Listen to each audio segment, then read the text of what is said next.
ദാവീദിൻ്റെ പുത്രനായ യേശുവേ, എന്നിൽ കനിയണമേ. വഴിയരികിൽ ഭിക്ഷ യാചിച്ചുകൊണ്ടിരുന്ന കുരുടൻ പ്രാർത്ഥിച്ചു, ഉറക്കെ നിലവിളിച്ച് പ്രാർത്ഥിച്ചു. വിശുദ്ധ ലൂക്കയുടെ സുവിശേഷം 18-ാം അധ്യായം 35 തിരുവചനങ്ങൾ.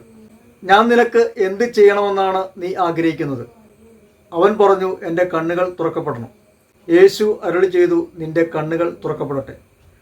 തൽക്ഷണം അവന് കാഴ്ച തിരിച്ചു കിട്ടി. ദാവീദിൻ്റെ പുത്രനായ യേശുവേ, എന്നിൽ കനിയണമേ എന്ന് വീണ്ടും കരഞ്ഞ് അവൻ പ്രാർത്ഥിക്കാൻ തയ്യാറായി. അവൻ്റെ പ്രാർത്ഥന കർത്താവ് കേട്ടു അവിടെ നിന്നു.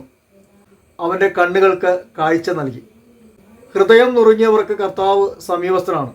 ഈ അന്ധനായ യാചകൻ ഹൃദയം നുറുങ്ങി യേശുവിനെ വിളിച്ചപ്പോൾ യേശു അവിടെ നിന്നു എന്നുള്ളതാണ്. ജീവിതത്തിലെ പ്രശ്നങ്ങളെ നോക്കി നിരാശപ്പെടാതെ, ദുഃഖിച്ച് അസ്വസ്ഥരായിരിക്കാതെ യേശുവെ ഈ കാര്യത്തിൽ ഇടപെടണമെന്ന് പ്രാർത്ഥിക്കാം. യേശു നമ്മുടെ ജീവിതത്തിൽ കടന്നു വരും. കരുണാസമ്പന്നനായ ദൈവം നമ്മുടെ ജീവിതത്തെ സ്പർശിക്കും.